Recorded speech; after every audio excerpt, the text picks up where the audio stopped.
The crystalline being known as Zara sat alone in the corner of the diplomatic hall. Her body glimmered with patterns of light that shifted with her emotions, currently displaying deep blues of isolation and rejection.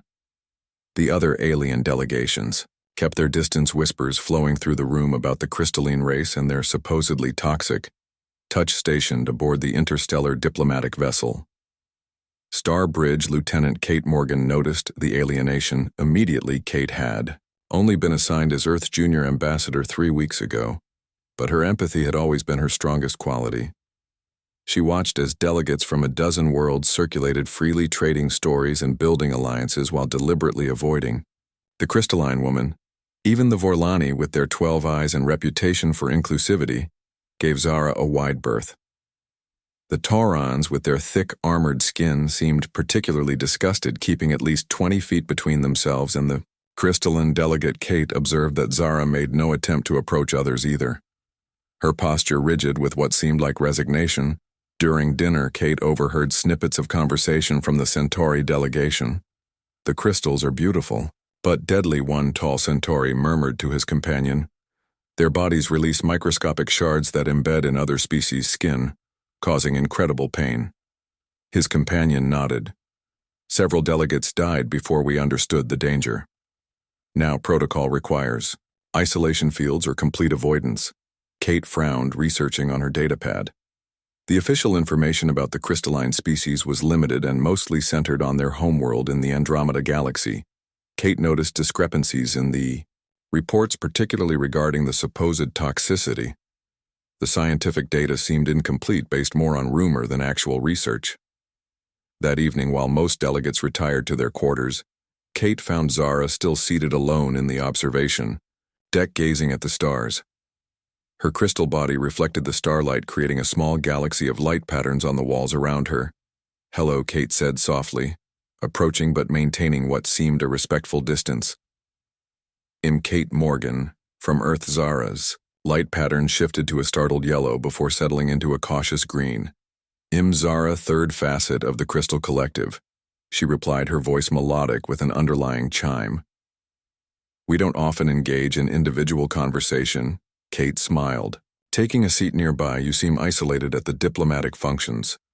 "Isolation is our normal state." Zara responded, her patterns darkening slightly.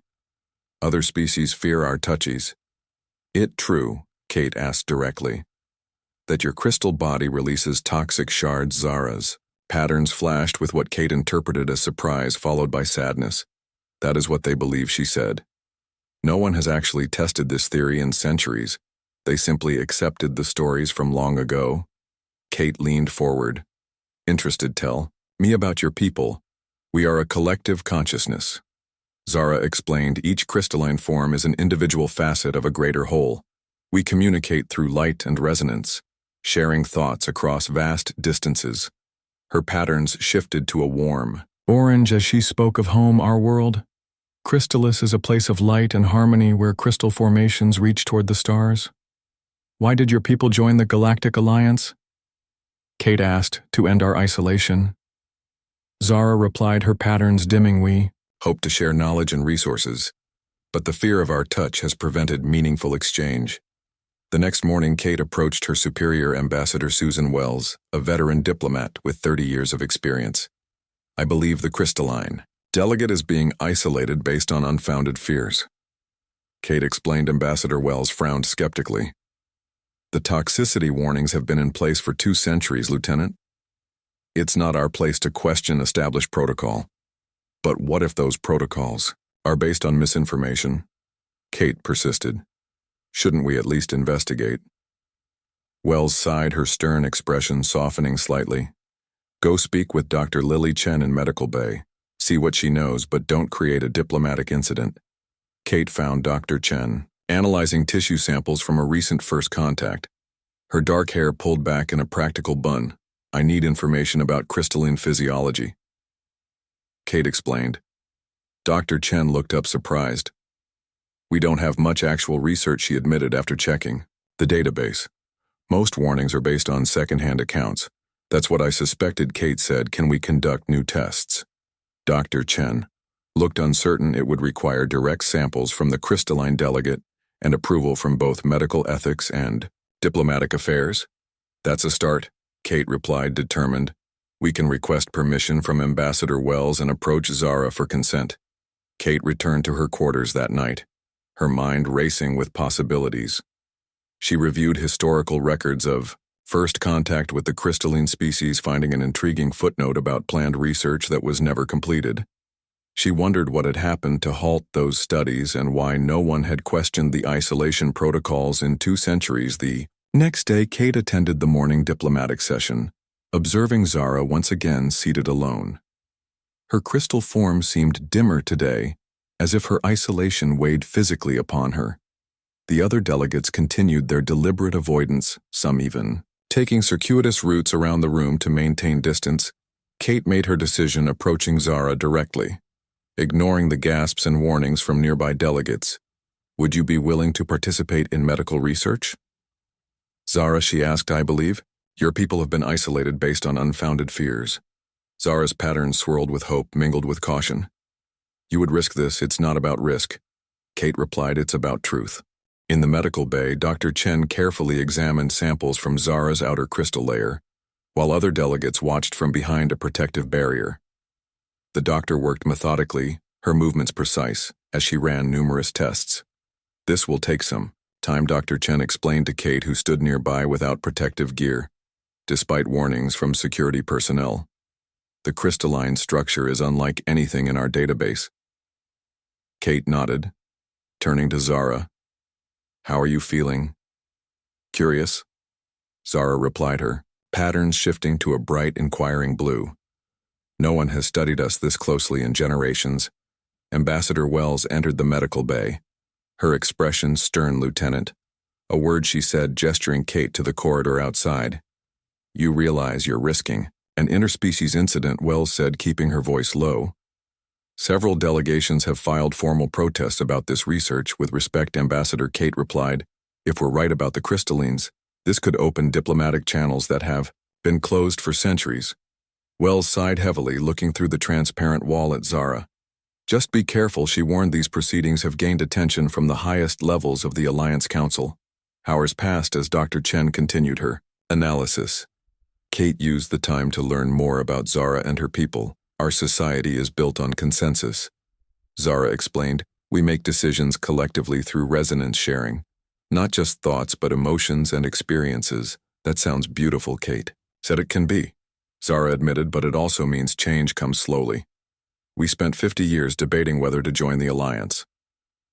Her patterns rippled with something like humor. The debate continues even now.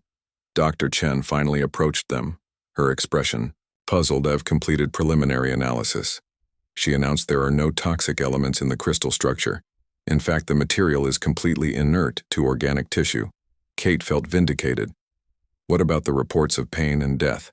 Dr. Chen shook her head. Those accounts are inconsistent with my findings, she said. Either there was a fundamental misunderstanding during first contact, or someone deliberately spread misinformation. Kate finished the thought word, spread quickly through the diplomatic vessel. Delegates gathered outside the medical bay, demanding to see the results, some skeptical, others curious. A security team arrived, led by Chief Maya Peters, who positioned officers at strategic points. The situation is unstable, Chief Peters informed Kate. Some delegations are calling this human interference in established protocol. Kate stood her ground. The protocol is based on faulty information. The Toran ambassador, a massive reptilian being named Gork, stomped into the medical bay, flanked by his aides, his scaled skin flushed with anger. This research is an outrage, he bellowed. Humans always overstepping boundaries. Kate faced him calmly. The boundaries in this case were established by mistake or deception. Ambassador, either way, they need correction. Gork glared at her. We lost 3 diplomats to crystalline toxicity 2 centuries ago. He snarled. Their deaths were painful and prolonged. May I see those records? Kate asked politely. The Toran hesitated. No records survived. They were lost in the data purge during the Proxima conflict. How convenient, Kate thought, but kept her expression neutral. Dr. Chen has found no evidence of toxicity in her current analysis. She stated perhaps we should repeat the tests with representatives from all species present. Ambassador Wells stepped forward a diplomatic solution. She declared inviting all interested parties to observe additional testing. For the next 3 days, Dr. Chen conducted exhaustive tests with delegates from 12 worlds. Observing the proceedings, Kate noticed the Toran delegation seemed particularly agitated, often whispering among themselves when certain results were announced. On the 3rd day, Dr. Chen gathered everyone for her final report. My conclusion is definitive. She stated the crystalline physiology presents no toxic threat to any known species. There is no scientific basis for isolation protocols. The room erupted with questions and exclamations. Kate watched as the Toran ambassador stormed out his aides. Hurrying after him, something about his reaction troubled her. That evening, Kate visited the ship's archives, searching for information about the initial contact with the crystallines. The historical records were fragmented, but she found references to a mining dispute in the crystalline home system shortly before the toxicity claims emerged. She cross-referenced with Toran historical records, finding that 2 centuries ago the Toran Imperium had attempted to establish mining operations in a system bordering crystalline space. The operation had been abandoned after diplomatic intervention. The pieces began to fit together. Kate realized the Torans had manufactured the toxicity story to isolate the crystallines, preventing them from forming alliances that might threaten Toran mining interests. Ambassador Wells reviewed Kate's evidence, her expression grave. This is a serious accusation, Lieutenant. She warned, one that could destabilize the entire alliance. We can't ignore the truth, Kate insisted. 2 centuries of isolation based on a lie. Wells nodded slowly. I'll bring this to the Alliance Council, she said. But proceeding will require irrefutable proof and testimony from the crystalline delegate. Kate returned to the observation deck where Zara waited, her crystal form glimmering with anticipation. I believe I know why your people were isolated, Kate said, explaining her theory about the Toran deception. Zara's patterns shifted through multiple colors as she processed this. Information, if true, this is an injustice beyond measure, she said finally. Would you be willing to testify before the Alliance Council? Kate asked. Zara dimmed momentarily before brightening with resolve. I would, but my testimony alone may not be sufficient. We need proof from the time of first contact. Kate thought for a moment. Do your people keep records from that period? We maintain the memory crystal archive. Zara explained it contains the experiences of all crystallines who have served as delegates since first contact that could provide the evidence we need. Kate said excitedly, I must contact my people. Zara said, her patterns intensifying with urgency. The archive can be transported here, but it will require times. They made plans. Kate was unaware of the Toran ambassador watching from the shadows, his scaled hands clenching with fury. The next morning, Kate awoke to alarms blaring throughout the Star Bridge. She rushed to the diplomatic quarters, finding security personnel blocking access to Zara's chambers. What happened? Kate demanded, showing her credentials to Chief Petersa Security. Breach, the chief replied. Someone attempted to access the crystalline delegates' quarters during night cycle. Was Zara harmed? Kate asked, her heart racing. Negative, Peters said. The intruder fled when security responded, but they damaged the communication array the crystalline was using to contact her homeworld. Kate frowned. This was no coincidence. Can I see her? Peters nodded, leading Kate through the security cordon. Zara sat in her quarters, her crystal form dulled with stress, tiny fractures visible. Along one side, are you all right? Kate asked, concerned. I am functional, Zara replied. My physical form can repair minor damage, but the communication array is destroyed. This was deliberate. Kate said, someone doesn't want you contacting your people. Zara's patterns shifted to a deep purple. My message was partially transmitted, she said, but I cannot know if it was received. We need to proceed, assuming we're on our own. Kate decided, examining the destroyed communication equipment. It's definitely sabotage, Ambassador. Wells called an emergency meeting of the diplomatic corps. The Toran delegation was noticeably absent. This incident is under investigation. Wells announced security measures have been increased throughout the diplomatic section. Kate approached Wells. After the meeting, the Torans are behind this, she said quietly. They don't want the truth about the crystallines to come out. It's a logical conclusion. Wells admitted, but without proof. We cannot make accusations. the memory crystal archive would provide. That proof Kate insisted we need to get Zara safely to her people, or bring the archive here. Wells considered this. The Alliance Summit begins in 3 days. She said all member species will gather on Centauri Prime, including the Crystal Collective. If we can ensure Zara's safety until then, Kate nodded. Stay with her. For the next 2 days, Kate rarely left Zara's side. They spent hours discussing their respective cultures, finding surprising similarities despite their physical differences. Our collective consciousness evolved as a survival mechanism. Zara explained on our crystal world, resources are scarce. Sharing became necessary for survival. Humans have something similar. Kate said we call it community, though our connection is emotional, rather than telepathic. Zara brightened her patterns, forming complex geometries. I would like to visit Earth someday, she said, to see your oceans and forests so different from our crystal plains. You'd be welcome, Kate said, smiling on the eve of their departure for the Alliance Summit.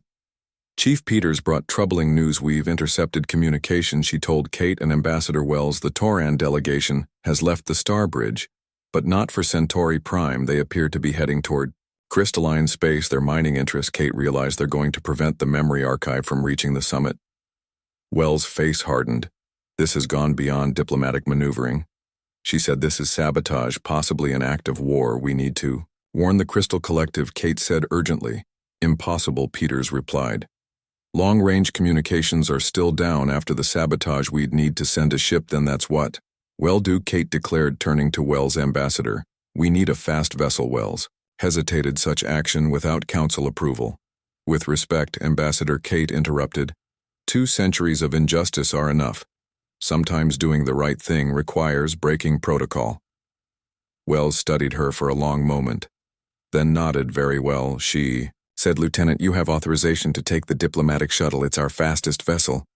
Chief Peters will accompany you. Kate turned to Zara. Will you come? I must, Zara replied, her patterns resolute.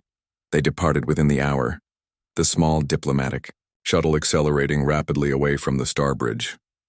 Peters plotted a course that would intercept the crystalline transport carrying the memory archive. The Tauran vessel has a head start, Peters warned, checking the sensor readings, but their ship is larger, less maneuverable. We can catch them. Kate said, her hand steady on the controls as they pushed the shuttle to maximum speed. Zara explained more about the memory archive. It contains the unfiltered experiences of every diplomatic delegate since first contact, she said, including the original negotiations with the Tauran Sand. The truth about the supposed toxicity incidents. Kate added. Zara pulsed affirmative. The archive will show exactly what happened. After 18 hours of high-speed travel, Peters spotted the crystalline transport on sensors were. In time, she announced the Tauran vessel is still 2 hours behind them. Kate opened a communication channel to the transport, identifying herself and explaining their mission. The crystalline captain responded with pulsing light patterns that Zara translated. They are grateful for the warning, she said. They will adjust course to rendezvous with us. Within an hour, the 2 vessels met in deep space, the diplomatic shuttle docking with the much larger crystalline transport. Kate and Zara transferred aboard, while Peters remained with the shuttle monitoring the approaching Tauran ship. The crystalline captain, a massive formation named Helix, greeted them with swirling patterns of light. Zara communicated through resonance, explaining the situation rapidly. Helix led them to the ship's central chamber, where a large crystal structure pulsed with inner light. The memory archive, Zara explained. Will it show us what we need? Kate asked Zara. Approached the archive, placing her crystalline hand against its surface. I will search for the relevant memories, she said, her form beginning to glow intensely as she connected with the archives. Suddenly alarms sounded throughout the ship. The Tauran vessel has increased speed. Peter's voice came through the communicator. They're charging weapons. Helix pulsed urgent patterns. They cannot be allowed to destroy the archive. We need more time. Kate said. How long? Zara pulsed with effort. Minutes, perhaps. I must locate the specific memories. Kate turned to Helix. Can your ship outrun them? Negative. The captain responded. We are a transport, not a warship. Kate made a quick decision. Tell Peters to detach the shuttle, she ordered, and create a distraction. We need to buy time outside the crystalline ship. The small diplomatic shuttle detached, accelerating toward the approaching Toran vessel, its engines flaring brightly. Peters executed a series of complex maneuvers, drawing the Toran's attention inside. The archive chamber, Zara's crystal form, glowed with increasing intensity as she accessed the ancient memories. "I have found it," she announced, her voice resonating with emotion. The archive activated, projecting a three-dimensional scene around them. Kate found herself witnessing events from 2 centuries ago, the first diplomatic meeting between the crystallines and the Galactic Alliance. The memory was vivid, capturing not just images but emotions and sensations. Kate watched as the original crystalline delegate, named Voros, presented mining reports showing rich mineral deposits in their home system. The Toran representative, a younger version of Ambassador Gork, reacted with obvious interest. "They wanted our resources," Zara explained as the memory continued. They proposed an exclusive mining agreement. The memory shifted, showing a private meeting between Gork and his advisors. Kate could hear their conversation clearly. "The crystals sit on the richest stellarite deposits in the quadrant. Gork said we must secure exclusive rights, but they declined to grant exclusivity." An advisor replied, "They wish to trade with all Alliance members. Then we must ensure they cannot." Gork snarled, his scaled face twisted with greed. The memory showed him consulting with a science officer. "Deploy the toxin during the next diplomatic dinner," he ordered. "Make it appear that contact with the crystallines caused the reaction." Kate watched in horror as the memory showed Toran operatives releasing a biological agent during a diplomatic function. Several delegates, including Torans, collapsed in apparent agony, while nearby crystallines watched in confusion. They poisoned their own people. Zara said, her patterns dark with shock to frame mine. The memory continued, showing the aftermath as fear and suspicion spread throughout the Alliance. The crystallines were quickly isolated. Quarantine protocols established. The Toran, our delegation, publicly mourning their losses while privately celebrating their success. With the crystallines isolated, Gork told his advisors, "We can now expand our mining operations to the border systems without interference." The memory faded, Zara disconnecting. From the archive, her form dimmed with exhaustion. "We have the proof," Kate said. "This shows deliberate sabotage, biological warfare, and fraud." The ship's alarms intensified. Helox communicated urgently the Toran vessel was firing on the diplomatic shuttle. "We need to transmit this evidence immediately," Kate said to the Alliance counselor. "Communication systems are not powerful enough." Helox responded. Kate thought quickly. "The memory. Is it transferable?" Zara pulsed affirmative. "But it requires a crystalline conduit. Could you carry it?" Kate asked. Zara dimmed briefly in thought. "I could absorb a portion enough to prove the deception." "Do it," Kate urged. Zara reconnected with the archive, her form glowing intensely as she absorbed the critical memories. The process caused visible strain, tiny fractures appearing across her surface. Outside, the Toran vessel had damaged the diplomatic shuttle, forcing Peters to execute emergency maneuvers. The crystalline transport used the distraction to accelerate toward Centauri Prime, where the Alliance summit was beginning. In the transport's command center, Kate helped Zara to a seat. The crystalline delegate weakened by carrying the memory fragment. "We should reach Centauri Prime in 6 hours. Helox informed them. "The Torans will pursue." Kate said, "They can allow this evidence to reach the Council. We will deploy defensive measures." Helox assured her. "Though we are not a warship, we are not defenseless." Kate contacted Peters on the damaged shuttle. "Are you all right?" "Minor injuries," Peters replied, "but the shuttle is losing power. I've transmitted an emergency signal to Starbridge. Can you reach Centauri Prime?" Kate asked. "Negative," Peters said. "I'm on emergency power. I can maintain life support, but not propulsion. Stay safe." Kate said, "Well, send help as soon as we reach the summit." For the next several hours, the crystalline transport pushed its engines to maximum capacity. The Toran vessel following at a distance, apparently waiting for reinforcements. Kate stayed with Zara, who remained weakened by carrying the memory fragment. "You should rest," Kate suggested, noticing the increasing fractures in Zara's form. "Cannot," Zara replied. "The memory requires constant maintenance to prevent degradation." Her patterns fluctuated with effort. "I'm containing 2 centuries of history. Is it damaging you?" Kate asked, concerned. My form can be repaired, Zara said. Truth cannot be sacrificed. As they approached Centauri Prime, Kate received a transmission from Ambassador Wells' lieutenant. The ambassador looked concerned. You've created quite a situation. The Tauran delegation has filed formal charges against you, claiming you've kidnapped their crystalline delegate and stolen property. They're trying to prevent us from reaching the summit. Kate explained, we have proof of their deception. Ambassador, direct evidence from the memory archive showing they manufactured the toxicity claims.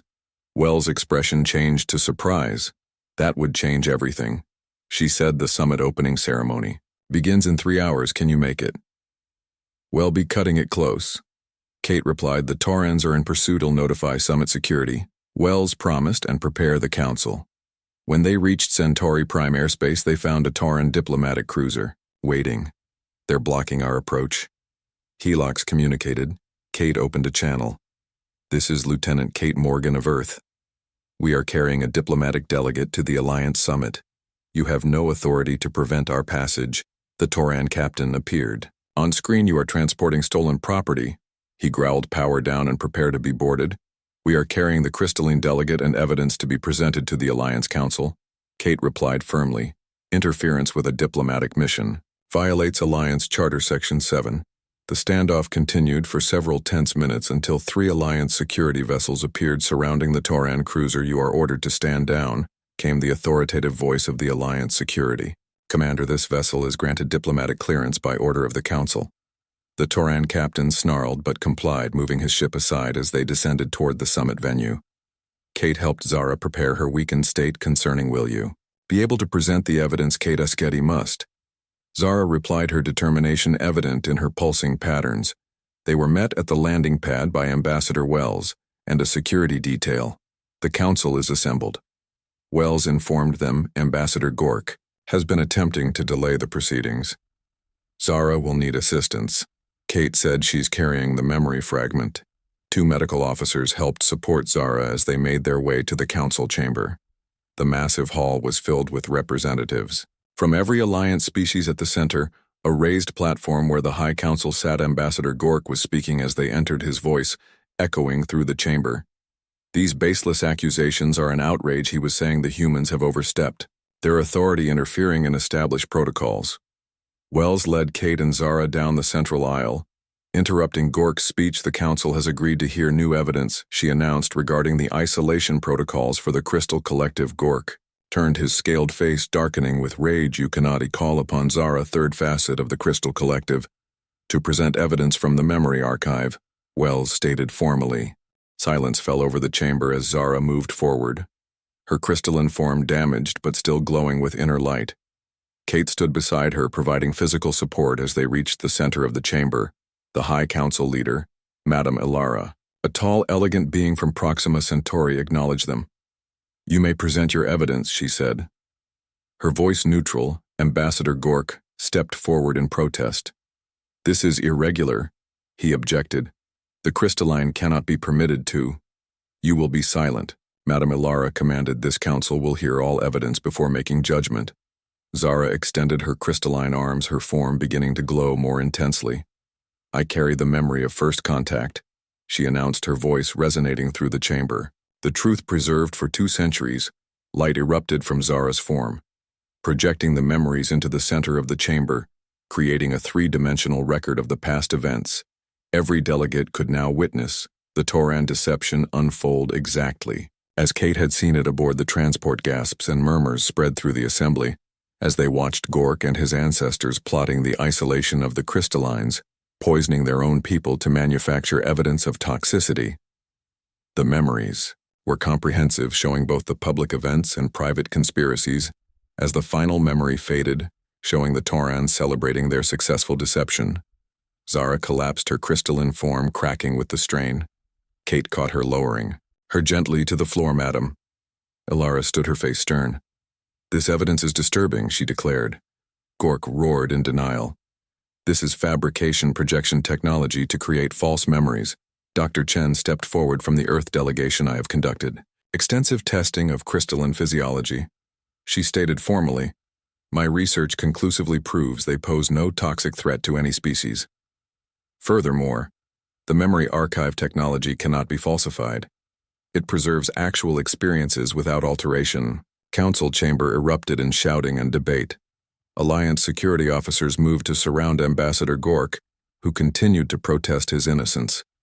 Kate remained with Zara, whose form was deteriorating rapidly. The strain of carrying and projecting, the memories had caused severe damage. We need medical assistance. Kate called a team of specialists rushed forward, including experts in crystalline structures. Can she be helped? Kate asked anxiously. Vorlani specialist examined Zara carefully. Her core structure is intact, he said, but the outer matrix is severely compromised. She requires specialized resonance therapy. Madame Ilara approached, her expression solemn. The council has reviewed the evidence, she announced, and finds it compelling, Ambassador. Gork and the Tauran delegation are remanded to Alliance custody, pending formal charges of biological warfare fraud and conspiracy. Kate nodded, but her focus remained on Zara. What about the isolation protocols, she asked. Effective immediately, all quarantine and isolation measures regarding the Crystal Collective are rescinded. Ilara declared, we extend our deepest apologies for 2 centuries of unjust treatment. Throughout the chamber, delegates approached the injured crystalline delegate, many reaching out to touch her crystal surface in gestures of support and solidarity. The very contact they had feared for generations now freely offered. A crystalline medical team arrived from their transport led by Helox. They surrounded Zara, creating a resonance field that stabilized her damaged form. She will recover. Helox assured Kate, but requires return to our homeworld for full restoration. I want to go with her, Kate said. Madame Ilara overheard this request. The Alliance Council would be honored if you would serve as special envoy to the Crystal Collective, Lieutenant Morgan, she said formally, to help rebuild the relationship that was damaged by deception. Ambassador Wells smiled proudly at her junior diplomat. Sometimes the most important diplomatic work happens outside official channels, she said. 3 days later, Kate stood in the observation lounge of the crystalline vessel as it prepared to depart for their homeworld. Dr. Chen had joined the mission, along with a team of Alliance scientists eager to learn more about crystalline biology and culture. Zara rested in a regeneration chamber, her form slowly healing, surrounded by resonance fields. Kate visited regularly, talking softly about Earth and human culture. On the 7th day of their journey, Zara emerged from the chamber, her crystal form restored, though with new patterns and formations that hadn't existed before. You look different, Kate observed. The experience has changed me. Zara replied. I carry new patterns. Now her surface glimmered with complex geometries. The memories I absorbed have become part of my structure. Is that normal? Kate asked. It is rare. Helox explained, joining them. Memory absorption, usually temporary, left permanent traces, the first in our recorded history. Zara approached Kate, her form glowing warmly. You reached out when no one else would. She said. You questioned what everyone accepted as truth. Her patterns shifted, forming something new, a pattern that resembled a human hand. You changed everything, Kate smiled. Sometimes the bravest thing we can do is question what everyone assumes to be true, as their ship continued toward crystalline space. Kate stood with Zara in the observation dome, watching the stars streak past the crystalline delegate, no longer isolated, no longer feared. Your people will find a warm welcome on Earth now, Kate said. Ambassadors, scientists, tourists, everyone eager to learn about your culture, and Crystallis welcomes humans. Zara replied, her patterns forming. Warm golden swirls, representatives from across the galaxy will visit our crystal cities, places no outsider has seen in centuries. Kate thought about the journey ahead. 2 societies reconnecting after centuries of separation. There would be challenges, misunderstandings, perhaps even resistance from those who clung to old fears. But the truth had finally emerged on the final approach to Crystallis. Kate gasped at her first view of the crystal world. Massive formations reaching toward the star cities, carved from living crystal that pulsed with inner light, reflecting the binary suns in dazzling rainbow patterns. It's beautiful, she whispered. This is just the beginning. Zara said, her patterns forming complex, hopeful geometries. Sometimes the universe requires a single act of courage to change the course of history. Kate smiled, thinking of that first moment in the diplomatic hall. when she'd noticed a lonely crystalline being sitting apart from everyone else, a simple decision to approach, to question, to reach out when no one else would, a human choice that had shattered 2 centuries of isolation and fear. As their ship descended toward the crystal spires, Kate realized some barriers could only be broken by those willing to extend a hand in friendship, even when everyone else kept their distance. Sometimes humanity's greatest strength wasn't technology or power, but simply the courage to reach out when no one else would.